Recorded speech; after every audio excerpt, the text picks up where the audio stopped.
Welcome everyone to Unthinkable Talks, a webinar series organized by Unthinkable Solutions. Unthinkable Solutions, a pioneer in the field of software development, aims to raise awareness and initiate discussions on topics that are pertinent to healthcare and health tech industry through its webinar series, Unthinkable Talks. COVID-19 pandemic has altered our economy, our society, our healthcare system.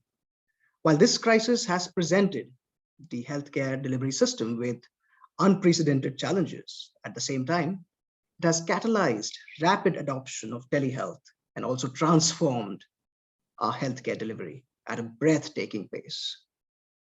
For the benefit of the general audience, e-health and telehealth essentially refer to the entire spectrum of activities used to deliver care at a distance without any direct physical contact with the patient. Telehealth encompasses both doctor to patient and doctor to doctor communications. It can take place synchronously via telephone or video, asynchronously through patient portal messages, e-consults, or through virtual agents. Well, that's the future, like chatbots, wearable devices, etc. E-health and telehealth services provide the opportunity to maintain access and continuity of medical care while reducing the potential hazards for the community, and especially in a country like India, this is very, very important. Adoption of telehealth requires systemic changes in the healthcare infrastructure, along with changes in both patient-related and clinical care processes. There are millions of questions surrounding the future of e-health and the ever-growing need for its acceptance. To address these issues and create a platform for discussion, Unthinkable Talks brings to you this webinar on the era of e-health and telemedicine and their relevance in paving the way to holistic healthcare in India. Today we have with us a diverse panel of distinguished speakers. Starting with, I'd like to welcome Mr. Partha Dey. Mr. Dey is the founder and director of U4Rad. Mr. Dey has years of experience and is highly skilled in the application of emerging technologies like AI, ML, blockchain, IoT, cloud, and digital in the healthcare space. He has been instrumental in applying digital technologies at healthcare organizations, making them efficient and driving better clinical outcomes. We welcome you, sir. We have with us Dr. Amrita Gujral. She's the head of department of dentistry at Batra Hospital, Delhi. Dr. Gujral has done her master's in laser dentistry from RWTH University, Germany, and has a vast experience of over 21 years in this field. And lastly, I would like to welcome our audience to this webinar. And before we start with the proceedings, as you all know, that this will be an open session wherein at every juncture, we would invite all of you to join our discussions, raise queries, questions together, and come to an understanding of how to address the rising demands of virtual healthcare. May I request everyone to please refer to the itinerary displayed on your screens, and it will be coming up shortly. We'll be starting with the speaker's presentation shortly, which will be followed by a brief round of questions. We'll also have an open session at the end, wherein we'll invite all our audience to participate in the discussion.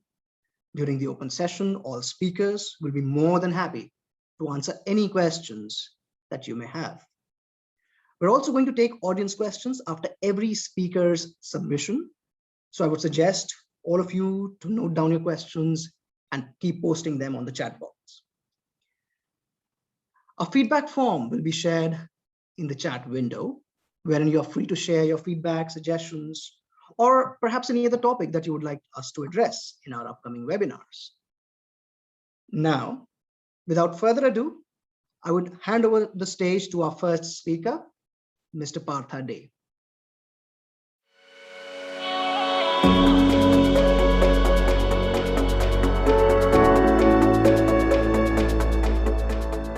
Good evening. I hope I'm audible. Yes, you are, sir, very much. Fabulous. Good evening. Welcome. Thank you. And this is the way I start my sessions, because I have been in some sessions where after speaking for a couple of minutes, I realized that I was not audible. So now You're perfectly audible, sir. Go ahead. I thought it is better to take the feedback. And that's the way I would like to have this. So I don't want to make it a monologue. If it's okay with you guys from the organizer's perspective, let's make it a dialogue. I would like to talk, and at the same time, I would love to interact.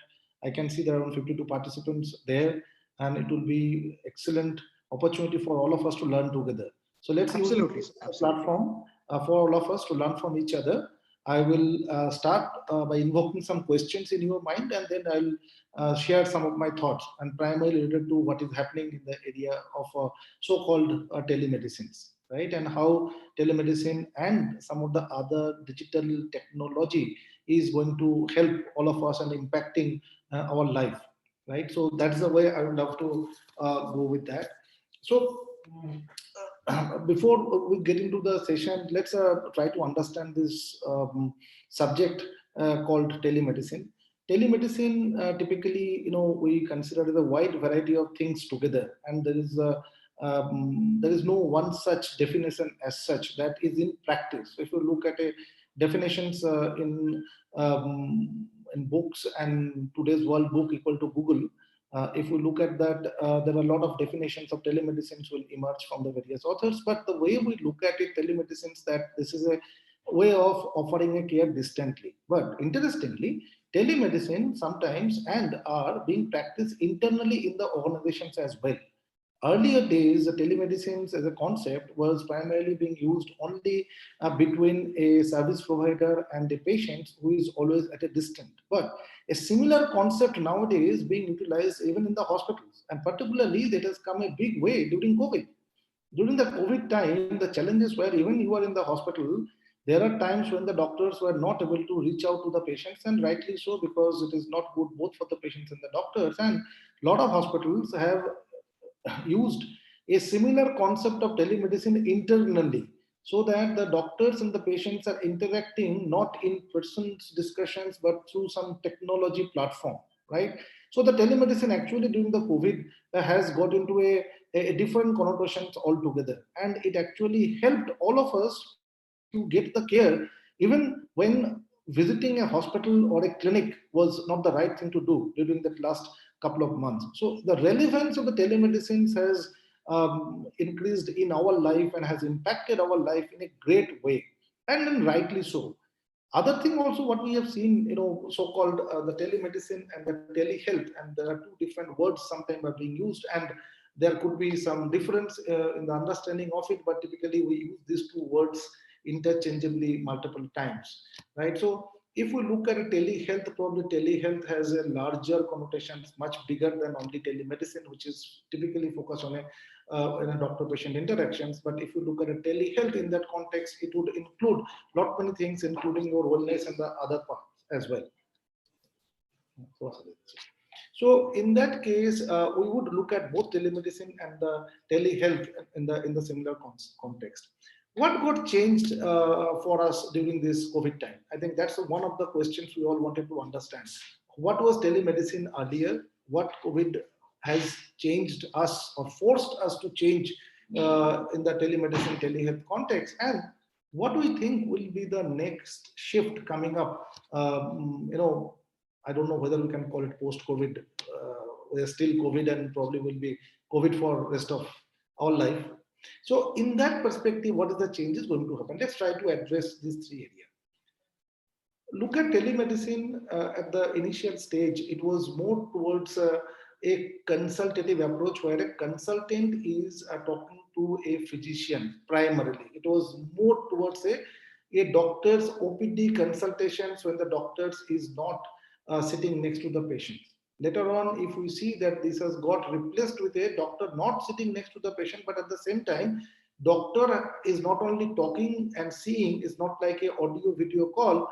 Doctors are in a positions to access the patient's symptom and the health data. Like, in a distant situation, doctors can still hear the heartbeat of the patient by using a e-stethoscope, and there are a lot many other things have been available. Later on, the other devices start getting added with the so-called telemedicine console, where the doctors actually getting the feel of what they get to do when they are sitting next to the patients. So from a doctor, regular consultation and adding on only viewing the patient and listening through a third party, or I should not use the word third party, should through a health worker, it got replaced by a doctor's own way of examining the patient. But again, the doctor is not sitting next to the patients, right? So that was one of the thing, the change that we have observed, and this all happened before the COVID era. During the COVID time, what happened, COVID time, we have seen an unprecedented adoptions. And there are n number of numbers that is coming up. The companies who all have started and they were struggling to find out both patient and doctor. It was not only that there were not enough patients coming to the platform, it was also from a doctor side, there were not enough doctor were available on the platform. It was a story from the both the side. There were a lot of reservations I have seen from the doctors. Like in my role of a hospital administrator, whenever I have gone and tried to kind of sell the concept of telemedicine to the internal doctor, said that, Dr. Saab, why don't you be open and then come on to a platform, because there are patients who are at distance, they are not in a position to come and see you. This is a help. But there was a resistance from the doctor side as well. And sometimes I feel that resistance is more and responsible for not having the proliferations of the telemedicine that has happened during the COVID era. During the COVID time, we all have understood there were no options left, right? And we know how we have learned. And I, like my wife is a school teacher. She is completely. She was more on an offline mode of teaching. Never worked on so-called in a computer system. But if you look at her now, she knows more of a PowerPoint than what I have done in my 30 years career. So couple of months they are marched ahead of us, and the need has done that. The similar thing has happened in the telemedicine during the COVID. We found the doctors who are not at all so-called tech savvy, though the doctors are all tech savvy because they use tech in their life when they're operating a patient or they're diagnosing a patient, but they had little reservations about those IT systems as such. Those things got changed because the life has forced all of us to accept, and that's the best thing has happened. Availability of the doctors on the telemedicine platform has ensured that there is a service available, and thus the patients came. So people do talk about the other side of the story, that this all happened because of the patients were available. But sometimes I go with a counterpoint telling that patients were always available. Probably it was doctors' unavailability has not made the telemedicine grow the way it should go. One point I must mention over there, and that's a very important and pertinent point to address during telemedicine, is that who pays for it. A lot of time we feel that there is no physical consultation and doctor is not putting the effort the way the effort has been put if he is coming. So this is only a phone call. Should I pay for it? You are not paying for the phone call or physical visit. You are paying for the advice. The time is equal to the advice that you get, and sometimes the advice you can get in a 1 second, and that matters, right? It's not about that a 15-minute consultation always will be required by a doctor to give the right advice. If that advice, if he knows that can come in a 1 minute, that's fine, right? But in physical consultation, people are open to pay. In a electronic consultation, people are not open to pay. There's other challenge, and that is there in multiple countries, though now a lot of countries have opened up and telemedicines are part of a insurance claim. The challenge was most of the cases, insurance companies and others, they have never considered telemedicine as an options and included in their plan. So if you go for a physical consultation, there may be opportunity for anyone to pay for this. But if you are going for a teleconsultation, then there is no payment coming up. And we have seen from the patient perspective that if I am coming, even a doctor's follow-up visits, which is a very good for telemedicine case. Sometimes you may need some physical visits, but patients feels that, if I'm coming on a phone or talking to a doctor on a app, then there is no way the payment should come. So while technology actually has made a lot of things available, the change situation actually forced us and pushed the adoptions, and people's ability or people willingness to pay actually has changed. So the two things that I feel has changed during the COVID time,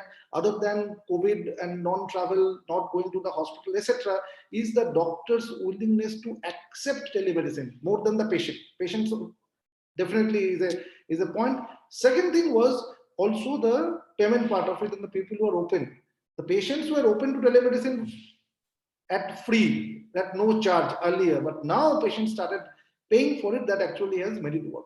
But I must talk about one or two technology things that actually helped all of us during this COVID time. That definitely we have all started accepting uh, voice and video consultation as alternative to physical meetings. And fortunately, it worked. The lot many platform, including the platform that we are using, Zoom, has come up, and it has worked as an alternative to a physical consultation. And there are a lot of features that we have seen. These features were there, but we never experienced them, and we have never used these features as effectively as we are doing. This was a more feature for the IT companies to use because they are working in a virtual world. It was not a feature for a persons like us who work for the healthcare organization to use, because we always thought that healthcare organizations, everything has to be done in persons. It cannot be done remotely.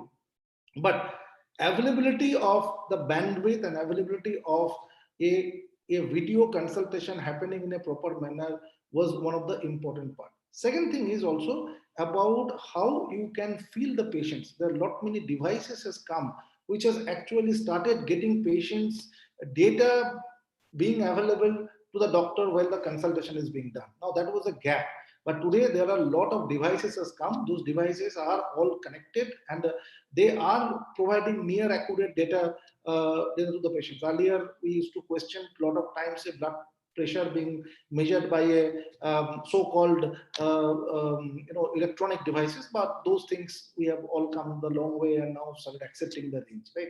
And the other thing has also happened, definitely to some extent somewhere, the little bit of AI enablement has helped both the patients and the doctor to understand the profile and understand the clinical condition of the patient. Though there is a long way to go, we have just started on that journey, but certain amount of acceptance that we have seen both from the patients and from the doctors on that aspect.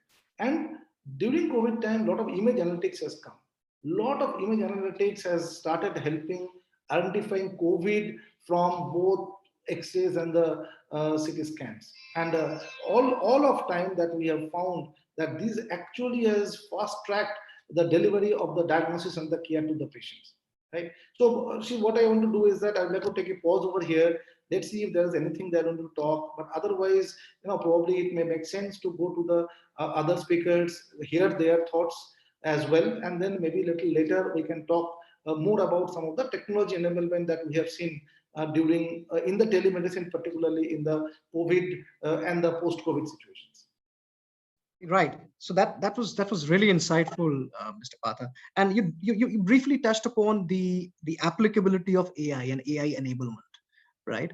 So, and especially in the Indian context, Mr. Partha. So what has been your uh, experience with respect to acceptance of AI, let's say in a field called in diagnosis, for example? I mean, what according to you are the barriers for acceptance, and where do we stand currently, and especially in the Indian context? Correct. Now I'm back. So let's look at very specific Indian situation. And Indian situations were not different than global situation in most of the cases. Let's look at one or two examples that I've started talking about this, radiology area where X-ray and CT scan both, where we have seen a good amount of involvement of AI. So what has happened is that people have worked out AI models when looking at the image analytics and comparing the image with the previous images and the present corona images. Then people have started working on that. And I had a first-hand experience of working in this topic last year. We had a challenge over there because there was no COVID images. When we have started, the challenge is against whom we compare. There was no COVID image available in the last year, March, when this COVID was coming, and when 2022, when the lockdown has happened, we all started looking at that. What we'll do? We are back at home, and we are not in a position to do anything. So we thought, okay, let's do what is possible at home. Then we realized that getting into a image analytics could be a great thing, because here there are a lot many patients may get infected, and we could able to identify the COVID either from the CT scan or the X-ray. First challenge was there was no image available to us which say this is COVID. Everybody was learning what is COVID. What is the pattern of COVID? People were talking about you have to see these versus that. We got only 2 reports coming from China by then. Then all the other reports are being written. Right. So for us, getting the data of COVID was a challenge. And only that is the time when some of the government hospital was treating COVID. Private hospitals were all shut down and they are not getting COVID patients. And the radiologists in our team, they all were struggling and say that, okay, this is the way the literature is telling it is COVID. But I need to see a couple of cases firsthand, right? Then only I can know that what is coming up, and that is called COVID, because nobody has seen COVID before, right? This was all theory. So that was the one challenge. But when we have started getting data, then life became easier, and then we could able to work out a model and train that model or algorithm with certain amount of data, so that algorithm could able to identify COVID from there. And there are n number of organizations has done that. Couple of organizations are successfully still doing it. Some of them has done in the initial identification. Most of them have done, and rightly so, on the progression of the disease. So if you are taking chest X-ray on the first day, 10th day, 15th day, or whatever the duration the doctor suggests, or maybe sometime every day, depending on the patient condition, it was in a position to show the improvement, or there is a problem, further deteriorating health of the patients was identified by the comparison in the chest X-ray, right? So that was the way I understand a good impact of AI in the diagnosis has happened over there. In case of treatment, we have seen definitely AI also has impacted, again, particularly talking about COVID, because that's a very recent experience. We have seen that AI have started identifying some of the chronic care patient problem, the comorbid patients problem, and trying to map them with COVID and identifying like this is the vulnerable populations where we need to take care of them. Some of the hospital I am aware of, they did a study of their own patients and find out that who are the population where they could be negatively impacted by COVID, or they are more, chances of getting infected and things may go bad with them. So this is a population we have to safeguard them more than others. Everybody was taking precautions, but people with comorbidity, a lot of times people were not aware what is the comorbidity and what is the kind of a comorbidity score they should look at, right? So AI in some situation has played role in identifying that population and how you can safeguard the population. Probably, and then we all applied our own mind and were careful in this case. But this is the two area where I thought in diagnosis and in identification of the identification of the populations has AI has played a good role. Absolutely, sir. Absolutely. And I think you've made a very important point because referential data, I think, is of essence when we talk about AI. And we're getting constant questions from our audience as well. So to realize the full potential of telehealth, of patients, professionals, we must trust the digital systems, to keep the health information private and secure. Patients need to be aware of the privacy choices that they're making, and to ensure data security and avoid disclosure of sensitive personal information. Now, this goes back to the whole data privacy and data security, Mr. Partha. So what is your take on issues related to data privacy and data security with respect to telemedicine, and what are the ways we can tackle these? So data privacy and data security is as important in a physical consultation as well as in telemedicine consultation. Honestly, if you ask me, there cannot be any difference, and the patient data has to be considered private, whether it's a in-person discussions or it's a discussions happening over a telemedicine system. So we have to ensure that data is more private if you are discussing in telemedicine. Like sometimes I feel the design of the telemedicine systems has to be such that even in a hospital, a copy of your prescriptions may be available elsewhere, and somebody may look at your prescriptions while passing by. In a digital world, the security of the digitized system has to be far more than a physical medical record set. Agreed. And that's the way the acceptance of our digital record systems will come. So before you talk about anything else, if we are not in a position, or we have not done enough on the digital safety, security of our privacy, of the privacy confidentiality of the data, we should not even launch that particular program. That's the way this has to be taken up. Now, unfortunately, there are not much standards available is telling that, okay, that this is the way you have to define the data privacy and confidentiality. In India, those standards are coming up. I will not say it is not there. It was not there, but a lot of things have happened. It may have not become an act or regulations, but there are a lot of data standard has come up. In US and other countries, they are all well established earlier. But the importance of this has gone up multifolded. Reason behind is number of a teleconsultation has gone up. Earlier, the consultations, telemedicine uses were less, so the concern was not impacting everyone, as because now we all are having some experience of telemedicine in our regular life, so we all are getting impacted by them. Two, three things to talk about over here. This is more to do with the technology guys like you who all are developing systems. In its system development perspective, that is something where the system development company has to come forward. If you expect a hospital to know that what are the digital data security and privacy, and that they have to maintain it, they may not be in a position to give you the right requirement. Right. I would believe over here the technology company has to come forward and say that we will make this as per these standards, right? So there are a lot of standard and a lot of security standard that may not be known to the hospitals. And hospital, there are times when they feel that I don't see there is any value in doing that, right? But this is something has to be an embedded in your proposal. You should not even submit a proposal to a persons where this the cost for security and confidentiality are addressed, and there are costs, right? Security does not come. So anytime we put a lock at our home, that lock comes at a cost, and we put a lock depending on how valuable the house or the door is, right? What you are locking. So you guys have to kind of make a promise that okay, we will not launch any systems where the lock is not already enabled. So if you have to purchase with a lock. So this is like the bank's locker, right? So the technology companies are actually holding the valuable data. The data all are right now being stored in cloud. A lot of time people ask, there is my data safe in cloud? So my analogy to them was where you keep your own, important ornaments. Do you keep at home or do you keep it at a locker in a bank? So if you think that bank locker is the better place, the similar way the cloud is equal like a bank locker. So you don't need to keep everything in your premises to make it safe.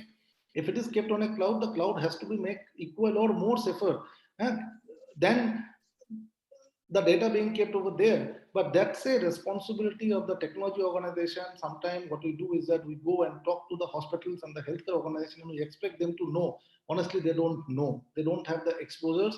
They only know functional requirements. This is something I would expect the technology organizations to take a lead and educate the healthcare organization. But privacy and confidentiality is of utmost importance. If a functionality is missing, we can live with that. Privacy, confidentiality is missing, we cannot live with that. At the same time, there is a requirement and equal responsibility on the hospital side. This is something like, I leave my ATM card and PIN somewhere, and then I believe that nobody will use it, right? There may be a chance that I may leave my card and PIN together and nobody use it. But the higher is the chance that I leave my ATM card and PIN, somebody will use it. This is absolutely similar manner. If I am keeping my user ID and password public and I'm expecting nobody to look at my system, then that's my responsibility. So there's a lot of education that is required, and we have seen a lot of cases, the threat or the real attack that has happened, that has not happened because of something went wrong at the server end. Most of the security attack, etc., has happened because of the user end, because the user has not protected the system, maybe because of a wrong version or an old version which was not having all the security measures, or maybe simply because of user ID and password was made available and was known to everybody. So we have to put our house in order. If I put my password like Parthoday1234, there's a very high chance that somebody will know it, right? So by the way, that is not my password, so don't try it. Put my email or somewhere else. So absolutely not. So, but this is a responsibility from our side. Right. Both the side has to work together, right? Absolutely. So, and you rightly pointed out, sir, that the onus is on the technology companies. For example, we at Unthinkable, we have built solution, and you're privy to those. As far as the telehealth is concerned, the global context, the compliances are very well defined. We have HIPAA, we have FHIR. We are, and we are taking care of all those compliances in our telehealth solution that we're offering in those regions. But the Indian context, the Indian market still needs to evolve. And again, and you rightly pointed out that the onus is on us, the technology companies, to fulfill that. Now we're getting a lot of questions, Mr. Partha, on compliances, on the AI applicability. But let me bring in Dr. Amrita Gujral, and she comes from a different perspective, And let me bring her in this discussion. Dr. Gujral, you may start with your submissions, and then I have a few questions lined up already for you.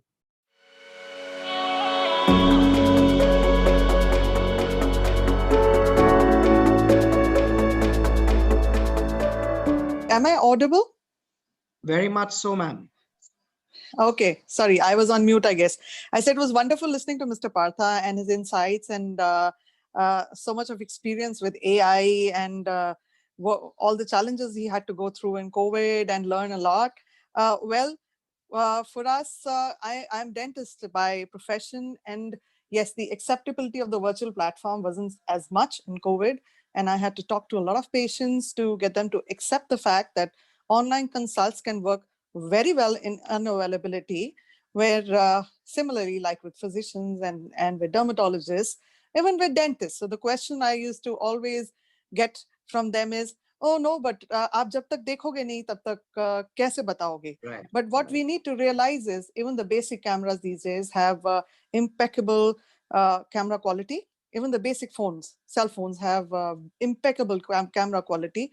Images can be shared on platforms like WhatsApp, Viber. However, we do have legal issues in doing that because the privacy bilaterally is affected. And like Mr. Partha said, that data security and data privacy is a very major point to be considered, especially considering we are Indians and we live in a socio-economic status where it could be very unacceptable for a woman to be online and talking to, maybe, I'm putting it very bluntly out here, maybe a male counterpart without supervision. So in my opinion, I feel that technology must include, like in a taxi, an SOS button. Right. And as much as the privacy of the patient is important, so is the privacy of the doctor who's consulting. So that actually, I would add to Mr. Partha's stating that the acceptance in patients and doctors bilaterally isn't that much. And we must understand we come from a relatively conservative society wherein maybe Delhi, Bombay, Chennai, Calcutta could accept a lot of things, but there are rural aspects where even if a woman went online, they would have issues. For example, if she was Mohammedan, she would still have other socio-economical, not to put it politically, but just to put it in manner of privacy. So I do believe that all online platforms must have some sort of acceptance to code of conduct, like a read and agree paper before each of the patients goes online. It works mutually. The conduct should be as the same as when the patient is sitting across the doctor and talking to them. Conduct must include not only cordial, not only include cordial behavior, must include dress conduct, which means you're not going to be sitting in a bathroom or in your shorts or in your nightgown before you're talking to a doctor, because a lady across could be offended. And maybe somebody who's paid for to talk to you on a platform and somebody is being honoring a platform online might not be able to directly offend the patient or directly state while online that this is very inappropriate. Most platforms are these days keeping a video record, including a record of all the documents submitted by the patients to ensure that the safety and the security is mutual. However, I think an addition of a read and accept document, which should have all these code of conducts drawn out, as in the patient has to accept it before they go online, especially if it's a lady doctor. Why not with the men as well, the lady and the men both?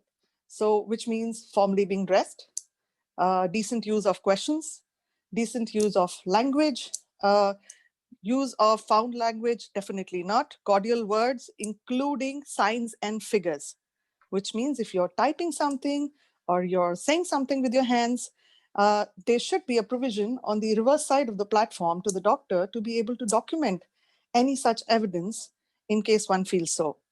And I do see that with COVID, people have been home. There's a lot of acceptance to technology. People who never had access to technology developed some, so they could work from home. So medicine also eventually has gone for follow-ups onto the virtual platform. It's slow in a lot of places where the setup isn't developed enough, whether it is a hospital or a private practice or a clinic. But the acceptance has definitely gone up. Let's look at it like this, that somebody sitting in a remote city somewhere, if had one laptop in a family, they could get access to doctors sitting in the city in COVID to try and say कि हमारे दो घर बाहर somebody has a pain and could you help us? And the doc who is just across, even on a mobile phone, is able to consult. So I think it's wonderful, and telemedicine has given access not only to doctors, to patients, to at least get a suggestion where small problems, little issues could be tackled with. In dentistry, I would say I tell my patients to take images, put and load their blood reports and prescriptions if there are any. And most of the time, those patients who are coming back within 6 months or have seen me say, today was lockdown and 3 days ago the patient came to see me, they would have an OPG. And most of the OPGs are digitized, AI, like Mr. Day said. And I have access to the OPGs. So most of the time, if any of my older patients are getting in touch with me, I can open those OPGs and figure out, yes, there is something there, and maybe we can do something about it, at least prescribe a medicine, prescribe them some analgesics. Colgate and other companies are out with some very nice reagents which can be used for pain. And of course, with COVID being here and staying here, and we expecting that it's not going away so fast, irrespective of the vaccination, I do think that repeat consultations and follow-ups can still go online even in dentistry. And that would decrease our patient to doctor contact, would decrease exposure, decrease movement of the patient. So things like this. Coming back to the code of conduct, I would also recommend that there also be a tenured penalty, which is recovered as land revenue. Well, this might sound very funny. Yeah. I expected a laugh there. Well, this might sound funny, but there are people who have nothing to do but stay home. And there are platforms which are bringing in very senior consultants, very important people online at a very nominal fee of 150, 200, which is nothing. So people who are bored, have nothing to do, find it an excuse to go online.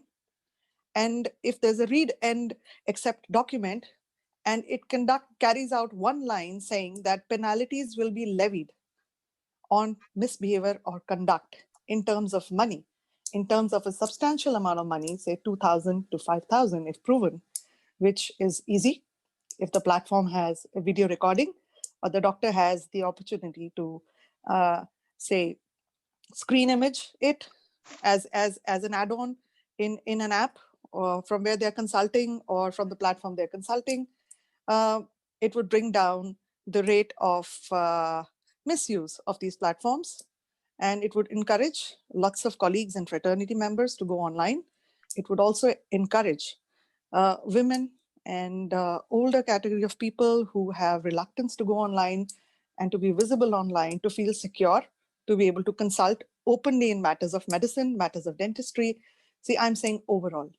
Right. Because when you talk in medicine, the doctor is asking all sorts of questions, the patient has all sorts of issues, and there has to be no hindrance or reluctance while sharing their information, whether it is in person or on a virtual platform, right? So with that, I do say that AI has changed the world. While I'm sitting here, I have a background which is in the background, so that's wonderful. That's what technology can do. But I would also, I heard this question a number of times, Doctor, what do you think we can add, or how do we simplify one of our platforms so that consults can be smoother? Well, now we have even FireNets and high-speed internets going to the smallest of cities and towns. So connectivity is definitely better. But however, we must simplify our portals in a way that they are like 4 tabs, like a 4 tab kind of a thing. Talk to the doctor tab. So it's like when I'm talking, I put my finger on a tab, so I'm speaking. So when I release the tab and the patient wants to speak, the patient puts a finger on the tab and speaks. So there is no overlap of communication. Number 2, tab to share. It can be like, oh doc, I can't upload my pictures. So what do I do? So you have a second tab which says, upload your consultation. So the patient clicks on the tab and it opens up the camera. They put their prescription out there and goes click, and the doctor goes zoom and says, clicks again and say, I can read it. Could you read out the third line? Okay, so because there are a category of people who are very tech savvy. Maybe all of us online here we are on our best of gadgets, equipments, on our laptops, on our desktops, iPads, iPhones. But there are still a huge category of people who still find it hard to jostle around with a mobile phone, you know. And let's not forget, as they age, we have a lot of issues in dealing not only with technology, dealing with daily life, whether it's their spectacles, whether it's their vision, whether it is to do with uh, what do you call motor sensory movement. Some of the patients are jittery, they have constant Parkinsonism movements, and they find it very hard. And say if it's an emergency during a consult and the patient is suddenly feeling sick, there must be a third button where he says, Doc, I'm feeling sick. Yeah. And maybe in time, I look at it like this, like the US and the UK have a single digit helpline number, which says when you dial 1, within 3 minutes, you have an ambulance at your door. So my vision is that soon should be part of things which were part of healthcare in India. I saw a very beautiful movement that the All India did last year, and that was getting doctors to move on mobiles. Phenomenal. I know surgeons who go biking still, and for once or twice I met one of these plastic surgeons who said, I bike. I said, what? You were from Gurgaon to Saket in such a short time? He says, because I bike. If I take a car, it's impossible for me to get here. So let's not forget that even if we're dogs, we are people who drive, we are people who are tech friendly, and we are also people who might just not be tech friendly. Right. So I see a whole variation there. And well, acceptance is a large word, is a small word with a large meaning, you know. In countries where there is acceptability to a lot of other things, everything is digitized, single number, social security number.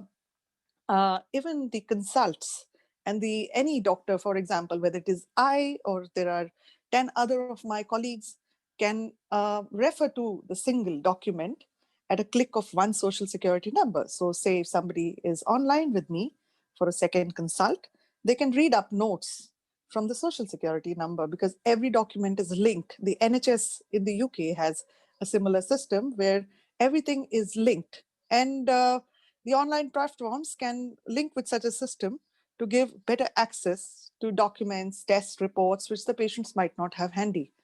Well, it's a long route, but we're started, and I'm sure we as India will get there. We got there in the vaccine. We got there in the vaccine.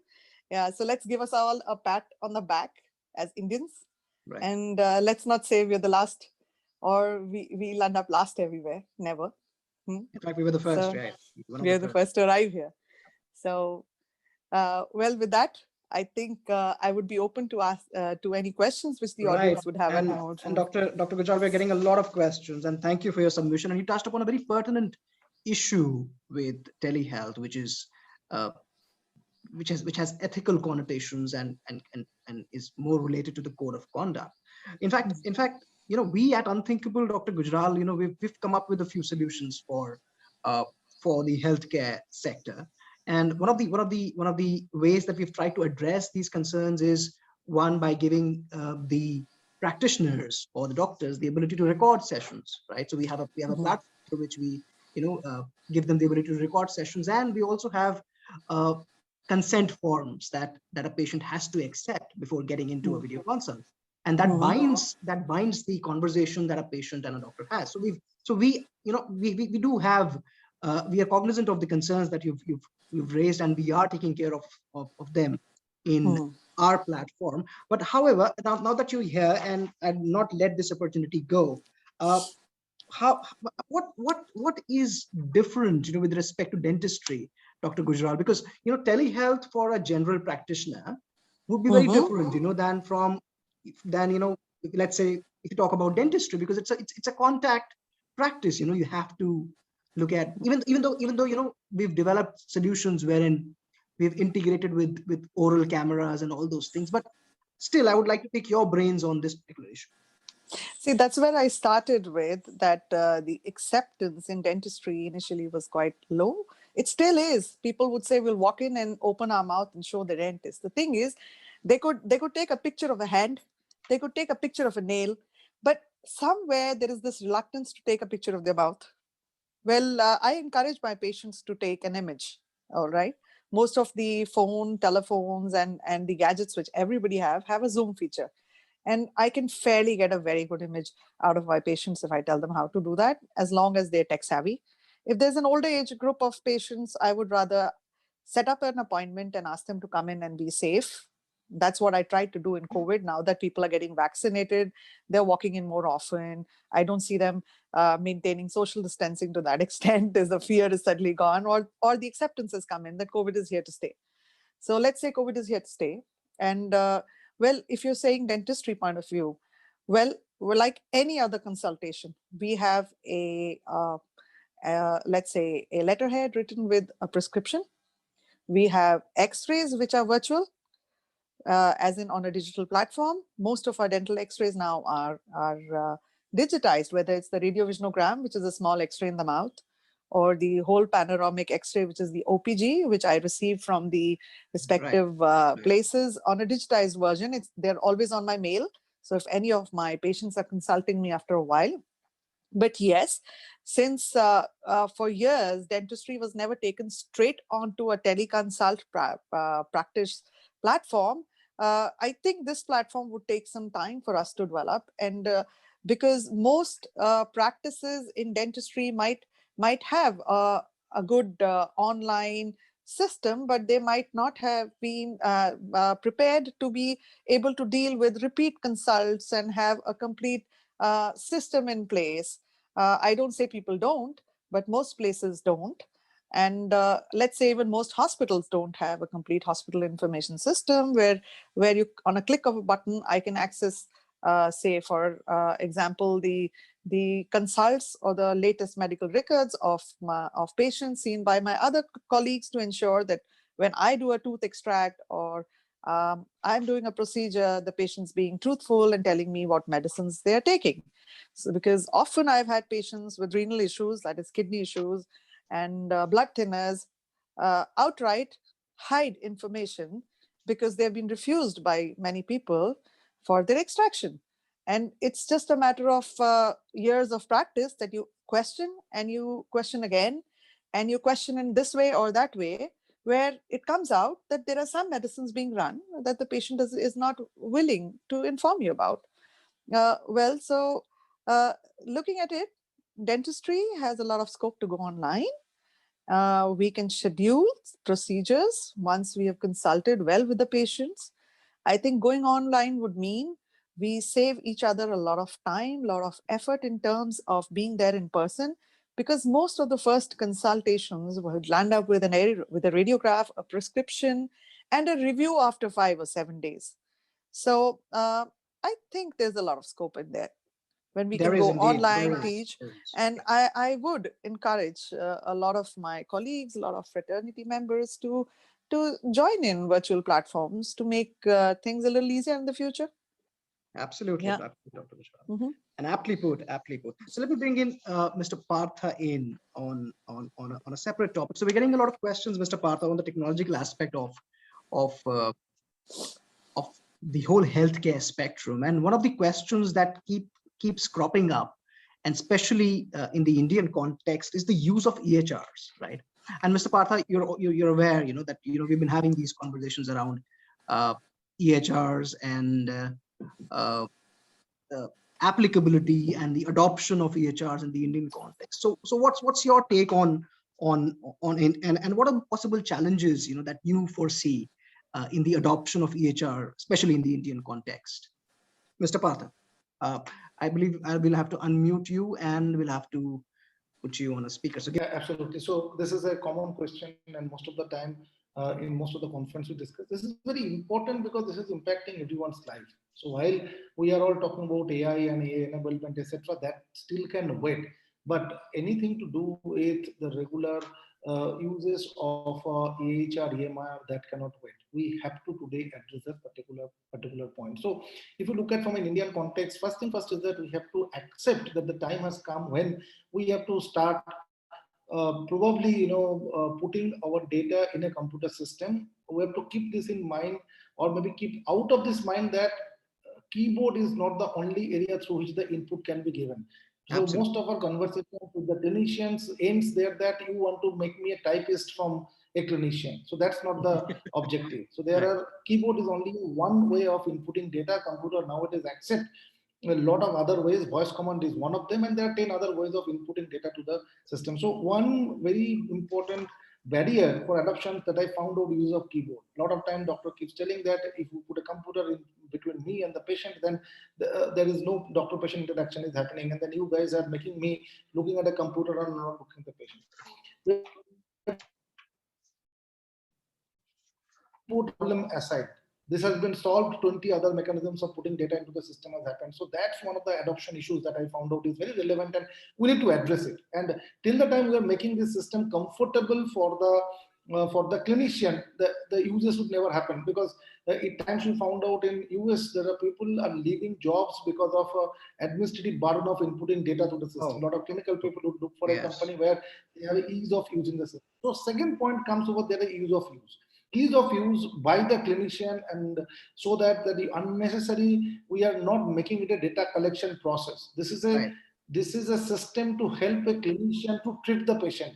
This is not a system to collect data for management decision making, right? So if you ask me, these are the two most important. There are 10 other points, but if we can solve as a technology company these 2 points, the adoption rate of the EMR, etc., by the physician and the clinician will go up like anything.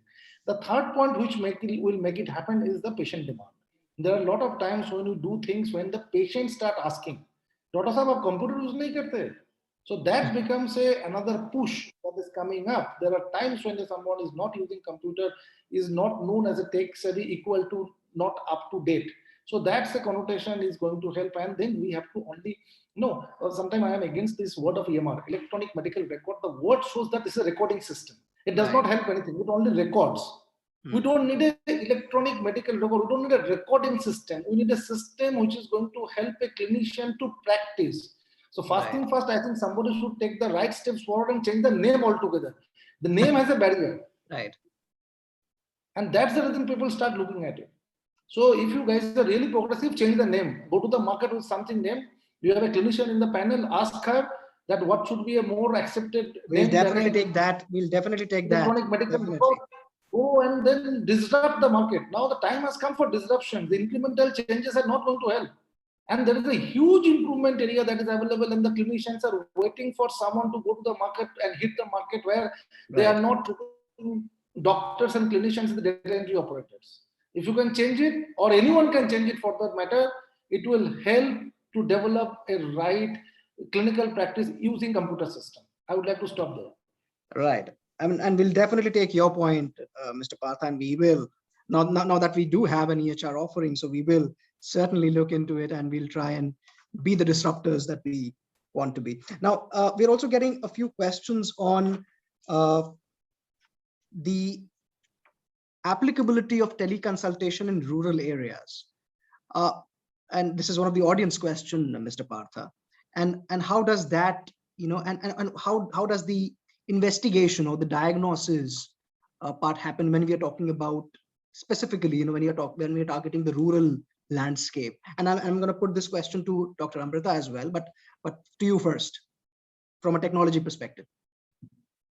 So if you ask me, this is more relevant because the access to the specialist doctor is a challenge. Number one, access to the healthcare is a challenge. Number two, access to the specialist doctor driven healthcare is a far better challenge. And telemedicine definitely can reduce the gap. And whatever you do, if you are expecting all the clinicians to shift their base and stay in the rural area, this is not going to happen. I don't stay in rural area, and I can't expect my friend who is a clinician to go shift and stay in it.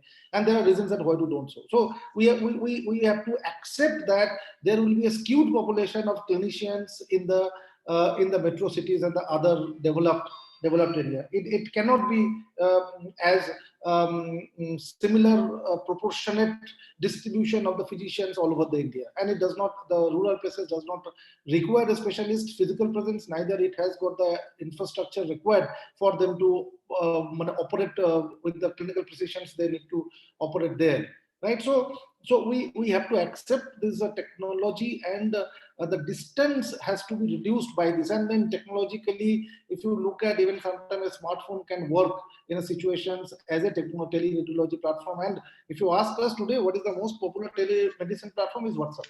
You accept, not accept, doesn't Right. matter. Right. That's a practical reality of life. We do use WhatsApp.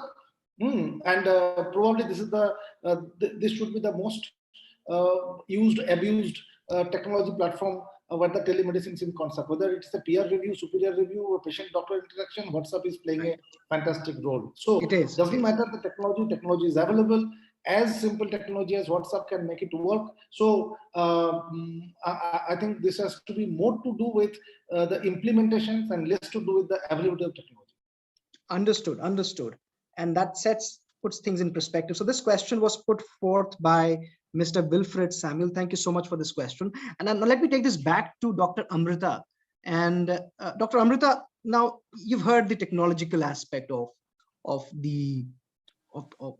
teleconsultation in the rural landscape. I mean, I'm sure you must be treating patients, who come from rural background. So what's your take on, this whole question, about. Well, I must agree with Mr. Partha that WhatsApp is the best way for telemedicine. That's how most of my patients consulted with me in the lockdown. At the beginning, I could not charge them. I didn't even wish to charge them because COVID was a calamity. Yeah. Right. Am I audible? I think I have a little bit of an issue with the audibility. Am I audible at the moment? Yes, you are, Dr. Gujral. Yes. Okay, right. So what I have to say is that a phone went from something with 8 or 9 keys to punch to a torch to something where you could take pictures, and to something where you could even answer your emails, and then you could even talk to your neighbor 4 houses across via Telegraph or WhatsApp or Viber. But WhatsApp being most popular has taken up really well with most of the patients, and they're like, "Doc, can you see this? This is my prescription TAC." And sometimes, well, to be very honest, I have to tell my patients, "You want to send me something, just send it, but don't expect me to respond to you immediately." Right. Because WhatsApping somebody means you expect the person to ping back immediately. I said, don't get that out of your door. If you want to ask me a question, you send me a message, and when I am online on the platform and I'm going to spend some time to look into it, I'm going to respond back. Well, taking it to the rural areas. Today, I can even see a construction worker wearing a slipper walk around with a very savvy phone, and the least they can do is take pictures, make videos, and be online. So I think we have paved that way, where we said that people in the rural areas had no clue to technology. I still remember, maybe this was 2 years ago, that there was this provisioning for students in rural areas where the government provided them with laptops. Yeah, am I correct? Yes, absolutely. I am sure. The government sector has gone a long way. Initially, the years when I started practicing, I would say, "Oh, no government job, no," because they don't have. Not that it was not a catch, just because they didn't have the kind of technology you wanted to work with. But now I see a lot of change. There's a revamping of the system, and I'm sure if introduced, the government hospitals or the tertiary health systems can at least develop a room which is called a teleconsult office without the presence of a doctor, and just with the presence of someone who goes there maybe once a week to ensure that everything is technologically sound. The internet's working, the electricity is fine, there's backup, the computer and the camera and the systems are in order. And online, the patients can set up an appointment, be sitting across the table, like I'm sitting across you with a table and talking to you, and the doctor can prescribe the relevant tests which can be conducted at the tertiary system. So very senior doctors and very senior physicians, surgeons can at least give the patient a very positive, very clear perspective to what they're looking at in their in their situation, because that's not more than what we do. Right. Yeah. Of course, the next step is palpation, auscultation. The doctor has to physically examine the patient. Well, that is a barrier we are not going to cross. Yeah. We definitely have to do that part of our medicine practice or dentistry practice or whatever you can call it. But that can be managed as a phase 2, wherein the patients can be scheduled to come, do the basic tests at least, and let's say everybody is not critical, and neither is everybody just somebody walking in for a regular consult. And if this platform in the rural areas is regularized, uh, a system can be developed to see each of the patients by the Aadhaar card number, maybe once in 2 months or 3 months, to ensure that if there are diseases or issues prevalent to a certain area, say, for example, there are stomach issues prevalent to a certain area because of the kind of water in the wells or the level of the strata from which the water is being sucked in and used for drinking, or for example, there is a certain type of a cancer being seen in a certain area, a regular follow-up can be scheduled maybe 1.5 months, and besides a overall screen for patients who are under treatment or who are already suffering, and those who are not, can be done to improve on maybe pre-med them at an earlier phase, or Right. diagnose the disease at an earlier phase, and maybe the first step could be a teleconsult. Right. Aptly put, Dr. Gujral. Thank you so much for that. And we're getting questions from SK Jain, Mr. SK Jain. I believe you've posted a few questions, and from what I can make out, Mr. Jain, I think both the questions have been addressed by our esteemed panelists. So you wanted to understand how does a reputed consultant takes teleconsultation? Well, that was uh, uh, very articulately explained by Dr. Gujral, and from a technological perspective was also taken care of. I wanted to, Shivi, I don't mean to interrupt. There's something I'd like to add. We have to understand that if people have to port themselves or move themselves from say 200 kilometers down to here in fever, say they have a fever and they're panicking, and they want to first consult, and they have to drive 400 kilometers, 500 kilometers, because they trust a certain physician. See, everything in India, the practice of medicine also develops on the basis of trust. Absolutely. Yep. Right. Word of mouth. I would go to someone my family would trust. And there would be physicians who are treating families for 3 generations and 4 generations. So that again is a wonderful place where the telemedicine platform can integrate that trust. Absolutely. Absolutely. Absolutely. So there needs so as in fact you were referring to this point earlier as well when you were talking about the larger picture with respect to telemedicine and code of conduct, wherein feedback is what can contribute towards building the trust that a patient needs, and also from a doctor's point of view as well. If there are any concerns or perhaps that need to be pointed out, I think from both the end of the spectrum, I think feedback is one area that telemedicine still needs to work on. Yes. Work on this area. Because see, when people directors make a movie, every movie is censored before it goes online. Right.